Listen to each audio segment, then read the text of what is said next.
उभे करू म्हणजे मीच माझ्या बद्दल हे अतिशक्ती होईल. महाकारुणिक तथागत प्रज्ञाप्रकाश युगपुरुष माहीत असेल ते मी केलेलं आहे, बाकी काही कार्याला या ठिकाणी अभिवादन. आणि त्याच्यामुळे अधिकच्या काही गोष्टी जिल्ह्यामध्ये सांगण्यापेक्षा गेल्या 40 वर्षाच्या कारकिर्दीमध्ये सुरुवातीला असं म्हणेल चळवळीला गतिमान करण्यासाठी की बाळासाहेब आंबेडकर यांची मावसा तथा या आंबेडकर चळवळीचे मार्गदर्शक यांचा वाढदिवस या ठिकाणी शालेय साहित्य वाटप करून होत आहे. आणि हे शालेय साहित्य वाटप करण्यासाठी या ठिकाणी प्रामुख्याने वंचित बहुजन आघाडी, भारतीय बौद्ध महासभा तथा विविध संघटना पदाधिकारी, प्रामुख्याने कर्मचारी या ठिकाणी उपस्थित राहून त्यांच्या परिवारासह त्यांच्या धर्मपत्नीसह या ठिकाणी संपन्न करत आहेत. या आनंदाच्या क्षणी, या मंगल क्षणी शुभेच्छा देऊन हा आनंद या निमित्ताने साजरा करण्यात येत आहे. त्याकरता सर्वजण मंडळी प्रामुख्याने आणि नांदुऱ्याला 4 सत्कार झाले. आलेल्या सर्व आता नांदुऱ्याला असं आहे की कोणता काही कार्यक्रम करायचा तर काय करायचं म्हणजे असा ज्यावेळेस तर मग त्या काळे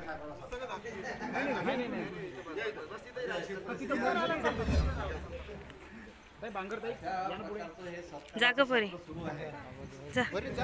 जा जा. म्हणूनच मी म्हणतो की हे रिटायर्ड नाही, हे रिटायर्ड चांगली असेल ते पण घ्या बरं एकदा थोडी. ती ऊर्जा जी मिळते मला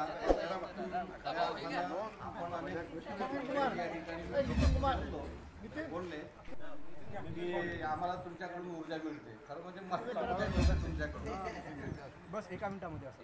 आणि काही वेळा असं होते की वाढदिवस असो किंवा कोणता दिवस असो आणि मग त्या मंगल कामना देतो किंवा शुभेच्छा देतो, सदिच्छा देतो.